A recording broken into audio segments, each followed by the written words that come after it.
For last so many years I have been hearing continuously that there are 8 parts of speech।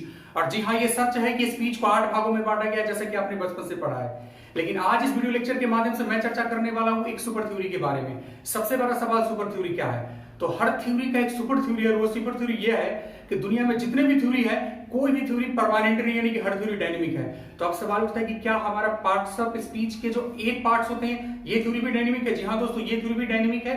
और अब समय आ गया नई चीजों को जानने का।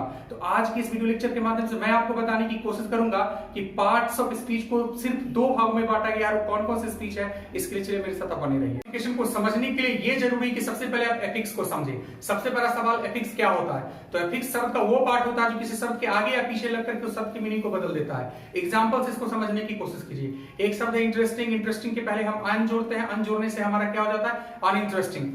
तो इंटरेस्टिंग का मतलब रोचक और अनइंटरेस्टिंग का मतलब अरोचक हो जाता है। आपने देखा कि हमने शब्द में कुछ अंश जोड़े, अंश जोड़ने से हमारा जो मूल मीनिंग था उसमें परिवर्तन आ गया। उसी प्रकार से कोई दूसरा शब्द ले लेते हैं। एक शब्द लेते हैं बॉय, बॉय का मतलब लड़का, उसमें हम जोड़ते हैं एस, जिससे बनता है बॉयज, और फिर यहाँ पर हम पाते हैं कि इसका मीनिंग बदल गया।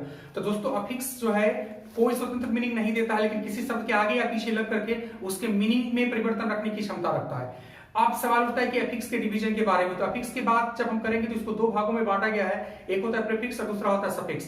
भाई प्रीफिक्स किसको कहते हैं? तो जो शब्द के पहले जोड़ा जाता है, जिससे शब्द के मीनिंग में परिवर्तन आ जाए, वो अफिक्स कहलाता है। लेकिन वैसा अफिक्स प्रीफिक्स कहलाता है। लेकिन जो पार्ट शब्द के बाद में जोड़ा जाता है, जिससे शब्द के मीनिंग में परिवर्तन आ जाए, चूंकि बाद में जोड़ा जाता है, कहलाता तो अफिक्स है, लेकिन अफिक्स के पार्ट की बात करेंगे तो उसको सफिक्स कहते हैं। तो आपने अच्छे से समझ लिया कि अफिक्स किसको कहते हैं। अफिक्स के 2 पार्ट होते हैं, प्रीफिक्स और सफिक्स। तब चलते हैं आगे के पार्ट में। फॉरेन क्लासिफिकेशन की बात आती है तो इसको 2 भागों में बांटा गया है। एक कहलाता है फॉरेन क्लासेस, दूसरा कहलाता है स्ट्रक्चर वर्ड्स।